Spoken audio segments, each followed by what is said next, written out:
Avis vascular centre, మన దేశంలోనే the best varicose vein hospital. And ఇప్పుడు మనం ఒక పెద్ద స్టార్ గురించి మాట్లాడుకుందాం. ఈ మధ్య వారికి స్టేజ్ స్టార్ అనే అవార్డు పేరు కూడా ఇచ్చారు. మీకు పేరు చెప్తాను. యాంకర్ సుమ గారు. సుమ గారి కెరీర్ చాలా స్టార్టింగ్లో మీరు కెమెరామ్యాన్గా ఆమె దగ్గర నుంచి చూసిన వ్యక్తి మీరు.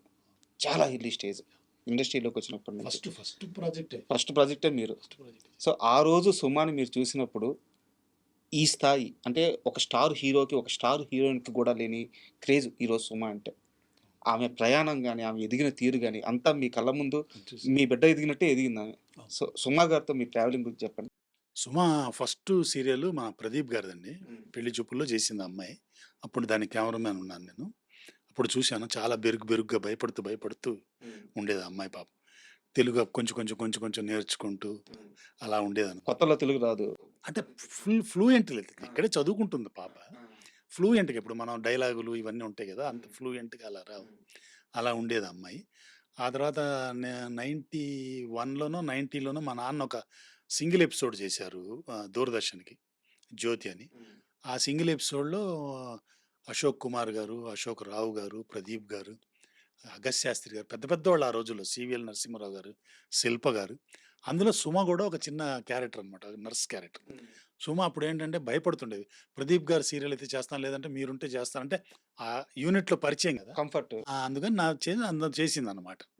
ఆ ఎపిసోడ్ కూడా చేసింది. ఆ తర్వాత అలాగే ట్రావెల్ అయ్యాం మేము. చాలా మంచిది. వాళ్ళ అమ్మగారు, వాళ్ళ నాన్నగారు అందరితో కూడా పరిచయం. టాలెంటెడ్ అని తెలుసు. మాకు ఇంత వస్తుందని మనకి ఎట్లా తెలుస్తుంది. చాలా టాలెంటెడ్, గ్రాస్పింగ్ పవర్ చాలా ఎక్కువ ఉండేది ఆ అమ్మాయికి. ఆ తర్వాత సీరియల్స్ అవన్నీ చేసాం మేము. ఆ తర్వాత మేము 94లో నేను దూరదర్శన్కి ఒక సీరియల్ చేశానండి. జీవన రాగం అని ఒక సీరియల్ చేశాను, దూరదర్శన్కి ప్రొడ్యూస్ చేశాను. ఆ సీరియల్ ఏంటంటే అన్ని పాటలే ఉంటాయి అందులో. మనిషి పుట్టినప్పటి నుంచి దేహం వదిలేసే వరకు మనకుండే ఫంక్షన్స్లో మనకుండే వాటి మీద పాటలు అనమాట, ట్రెడిషనల్ సాంగ్స్. ఇప్పుడు పిల్లోడు పుట్టగానే ఉయ్యాల్లో వేసి జో అచ్యుతానంద జో జో ముకుంద అని పాడతాం, ఆ పాట. తర్వాత నలుగు పెడుతూ తారంగం తారంగం అని పాడేది. ఆ తర్వాత చిన్నపిల్లలు పాడుకునేది. ఆ తర్వాత అమ్మాయి పెద్ద మనిషి అయిన తర్వాత దంపుడు పాటలు, పెళ్ళి 4 ఎపిసోడ్లు. ఆ తర్వాత ఆ పెళ్ళిలో ఉన్న శోభనం ఇవన్నీ వస్తాయి. తర్వాత పెద్దోళ్ళు అయ్యారు, వానప్రస్థానం, తర్వాత ఏమో ఇంకా మంగళం. ఇలాగా మొత్తం లైఫ్ హిస్టరీ మీద సాంగ్స్ అనమాట అవి, మొత్తం సాంగ్స్. అందులో ఆ జర్నీకి మెయిన్ క్యారెక్టర్స్ అన్నీ డిఫరెంట్. ఆ రోజుల్లో ఇండస్ట్రీలో ఉండే అమ్మాయిలు, లేడీ ఆర్టిస్టులు అందరూ ఆ సీరియల్లో ఉన్నారు. మొత్తం ఆ రోజుల్లో జోక్ కూడా వేసుకునేవాళ్ళు. ఆ అమ్మాయి ఎక్కడ, అయ్యో అందరూ ఆడు మీరు గారు సీరియల్ ఉన్నారు రా అనేవారు. సో అందులో మెయిన్ క్యారెక్టర్స్ కింద మా రాజీవ్, సుమ వేశారు అందులో. అక్కడ వాళ్ళకి ఫస్ట్ ఆ లవ్ చిగురించడం అనమాట. అది వాళ్ళకి అది ప్రీవిజ్ మ్యారేజ్ అనమాట. అది అలాగా ప్రీవిజ్ వీడియో షూటింగ్ లాగా అది జరిగిందనమాట మాది. మొత్తం వాళ్ళ మ్యారేజ్ దగ్గర నుంచి ఫస్ట్ అన్ని మ్యారేజ్లో ఉండే తంతులు అన్నీ కూడా 4 ఎపిసోడ్లు, అవి శోభనం, ఇవి పిల్లోడు పుట్టడం, ఇవన్నీ కూడా అందులో చేశాం అనమాట. వాళ్ళ ప్రేమకి వేదికేసింది మీరే అయితే. ఎక్కడ చేసుకున్నా కూడా మాది ఒక pre wedding video, pre wedding ఇది అనుకోండి, ఇదిలాగా వాళ్ళకి ప్రీవిజ్ లాంటిది అనమాట ఇది. అలా జరిగింది. రాజీవ్ కూడా మా అబ్బాయి అనమాట యాక్చువల్గా. తను కూడా నాకు చిన్నప్పటి నుంచి తెలుసు. మా నాన్నగారికి చాలా ఇష్టమైన నటుడు. మా నాన్నగారు చేసిన చాలా ఎపిసోడ్స్లో రాజీవ్ ఉంటాడు. ఏం రాసుకున్నా రాజీవ్ క్యారెక్టర్ పెట్టేవారు, అంత ఇష్టపడేవారు మా నాన్నగారు. సో సుమ కంటే రాజీవ్ ఎక్కువ తెలుసు నాకు. సో అలాగా అమ్మాయితో చేసుకుంటూ వచ్చాం. ఆ తర్వాత మాకు బ్లిమ్ గారితో పరిచయం ఏర్పడింది. బ్లిమ్ గారు వచ్చిన తర్వాత ఆ అమ్మాయిని కొంచెం చెక్కారు, భాష గీష అంతా బాగా చెక్కి అమ్మాయిని ఒక మోల్డ్ చేశారనమాట ఆయన.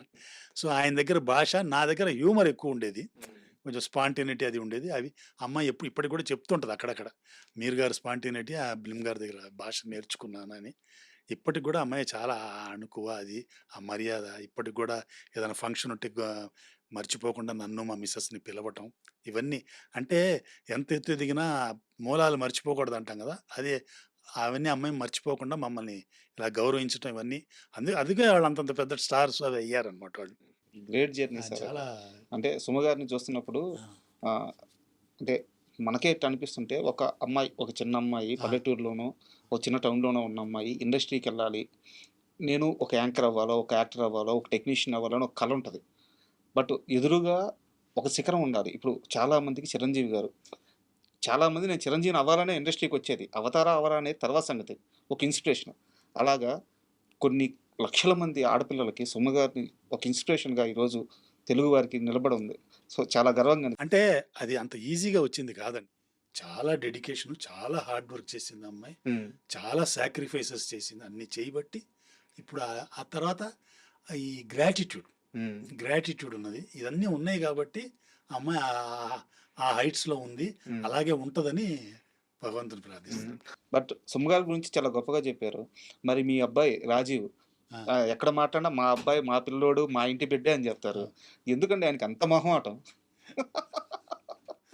ఏమో అదే మొహమాటం అంటే ఆన్ స్క్రీన్ అలా ఉంటాడేమో కానీ ఆఫ్ స్క్రీన్ తెలుసు. మా దగ్గర బాగానే ఉంటుంది. ఎక్కడ అసలు ఎక్కడ కలిసినా గానీ, ఎక్కడన్నా మాట్లాడినా గానీ, 10 మంది ఉన్న దగ్గర గానీ, ఏదన్నా అడగాలన్నా మొహమాటమే ఆయనకి. అలాగే నాకు తెలిసి ఛాన్స్‌లు కూడా అందుకే అడగట్లేదేమో ఆయన. లేదు. ఇప్పుడు బాగా బాగా చాలా చాలా చాలా సినిమాలు చేస్తున్నాడు. అవును. చేస్తున్నాడు. అవును. వెరీ గుడ్ ఆర్టిస్ట్ అండి. ఎక్స్ప్రెషన్స్ సూపర్ అసలు. నాకు తెలిసి ఏం ఆయన ఎక్స్ప్రెషన్స్ అవును. అండి బాబోయ్. ఆయన టాలెంట్‌కి ఇప్పటికి కూడా రావాల్సిన అవకాశాలు రాలేదేమో అనిపిస్తుంటది. Great artist. Great actor. Expressions face మీద చాలా గ్రేట్. అండ్ మీరు ఇందాక మాట్లాడుతూ సీరియల్స్‌లో మనం ఒక బిడ్డ పుట్టినప్పటి నుంచి ఎదిగేదాకా కాన్సెప్ట్ ఓరియెంటెడ్‌గా సాంగ్స్ ఉంటాయి అని చెప్పి అది ఒక జీవిత చక్రం. సార్ ఇది ఒక సీరియల్ కోసం ఆలోచించిన ఐడియా. అంటే అంటే అది మా నాన్నగారి ఐడియా అండి. అబ్బా! మా నాన్నగారు ఆయన దేహం వదిలేసే ముందు అప్లై చేశారు ఆయన ఐడియాతో. ఆయన వెళ్ళిపోయిన తర్వాత ఆ సీరియల్ నాకు వచ్చింది. అది నేను ఎగ్జిక్యూట్ చేశాను. అంటే ఒక సీరియల్ ఐడియా ఎంత గొప్పగా ఉంది సార్. అంటే నేను ఇప్పుడు ఎవరిని విమర్శించట్లేదు. ఈరోజు సీరియల్స్ అంటే మీకు క్షమించాలి, మేము అడ్డుపడుతున్నాను. ఈ సీరియల్ మొత్తం కూడా మేము అన్నపూర్ణ స్టూడియోలో చేసామండి. సార్ టోటల్ అంటే అక్కడ మండువాలో వెళ్ళి అక్కడ చుట్టుపక్కల చేసామండి. అప్పుడు అన్నపూర్ణ స్టూడియోలో ఉండే మేనేజర్లు వాళ్ళు నాకు చాలా హెల్ప్ చేశారు ఆ సీరియల్కి. సార్ సో అక్కడే, ఎందుకంటే అమ్మాయిలు వీళ్ళందరూ ఉంటారు కదా. ఇది 94లో చేసిందండి. 95లో టెలికాస్ట్ అయింది అది. సో ఆ టైంలోకి అక్కడ చేసాం మేము. అక్కడ చేస్తున్నప్పుడు చాలామంది డైరెక్టర్లు, ఇప్పుడు కృష్ణవంశీ గారు వాళ్ళు కూడా వచ్చి చూసిపోయేవారు. ఇంతమంది ఆడవాళ్ళు ఉన్నారేంటి, ఈ తతంగాలేంటి, సాంగ్స్ పెట్టుంటాం కదా, అవును. సాంగ్స్ ప్లే అవుతుంటాయి, ఇవన్నీ ఏంటని చూశారు అనమాట. సార్ నాకు తర్వాత మురారి అవి కూడా ఆల్మోస్ట్ కొంచెం దీని ఇన్స్పిరేషన్ కూడా ఉండొచ్చేమో అని నేను అనుకోవటం. అంటే ఇప్పుడున్న సీరియల్స్‌లో నేను ఓపెన్‌గానే చెప్పేస్తున్నాను. ఒక భర్త, ఇద్దరు భార్యలు. హ్మ్. ఒకరిని పెళ్లి చేసుకుంటారు, ఇంకొకరిని ప్రేమిస్తుంటారు. అత్తా కోడళ్ళ గొడవలు, వీళ్ళని చంపాలి, వాళ్ళని చంపాలి. ఇప్పుడు సీరియల్ కథలన్నీ ఇయ్యే. ఆ రోజుల్లో ఇప్పుడు మీరు చెప్పినట్టు ఒక గొప్ప కాన్సెప్ట్. అలాగే మీరు చేసుండకపోవచ్చు, మీరు చేయనివి కూడా చెప్పను. ఒక ఋతురాగాలు గానీ, ఒక ఎండమావులు గానీ, ఎంత గొప్ప సీరియల్స్ సార్ అన్నీ. సీరియల్స్‌లో కథ పోయింది, కాన్సెప్ట్ పోయింది, నటులు పోయారు. సీరియల్స్ బిజినెస్ అయిపోయింది. ఈ కామెంట్స్ మీరు ఒప్పుకుంటారా? అంటే ఏంటంటే అండి, ఇక్కడ మేజర్గా అప్పుడు సీరియల్స్కి ఏంటంటే ఒక ప్రొడక్షన్ హౌస్, ఇప్పుడు ప్రొడ్యూసరు, డైరెక్టరు స్టోరీ ఫైనలైజ్ చేసి స్టోరీ అనుకొని అప్పుడు ఛానల్ దగ్గరికి వెళ్ళి, ఇప్పుడు దూరదర్శన్ వెళ్ళి వాళ్ళ స్లాట్ కొనుక్కుంటారు.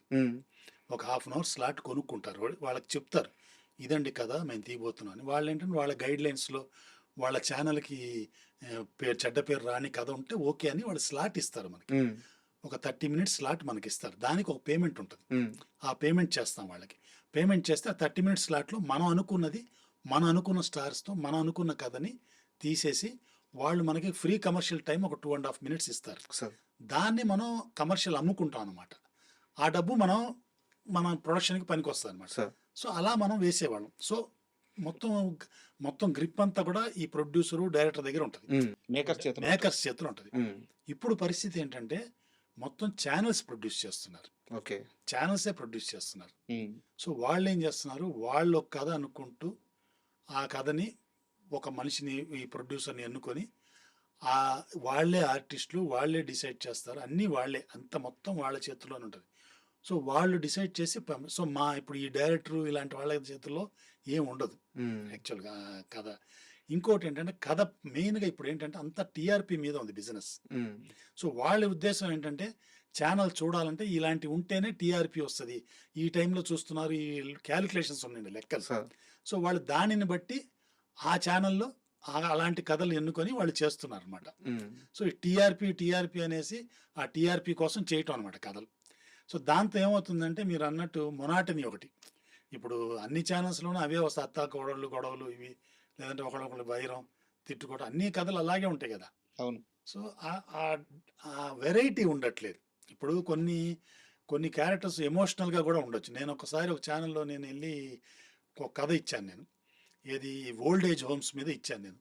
ఎల్బి శ్రీరామ్ గారు ఇలాంటి వాళ్ళని పెట్టి చెయ్యాలని ఉద్దేశంతో ఆ రోజుల్లో రవికొండలరావు గారు వీళ్ళందరినీ పెట్టి చెయ్యాలని ఒక కథ తీసుకెళ్ళి ఇచ్చాను. అంటే ఓల్డ్ ఏజ్ హోమ్స్లో చాలా కథలు ఉంటాయి, సార్. చాలా స్ట్రగుల్స్ ఉంటాయి. ఆయన అలా రావడానికి ఆయనకి చాలా టాలెంట్ ఉండొచ్చు, ఆయన అక్కడ ఎందుకు రావాల్సి వచ్చింది, ఇలాంటి బ్యాక్ స్టోరీస్ చాలా.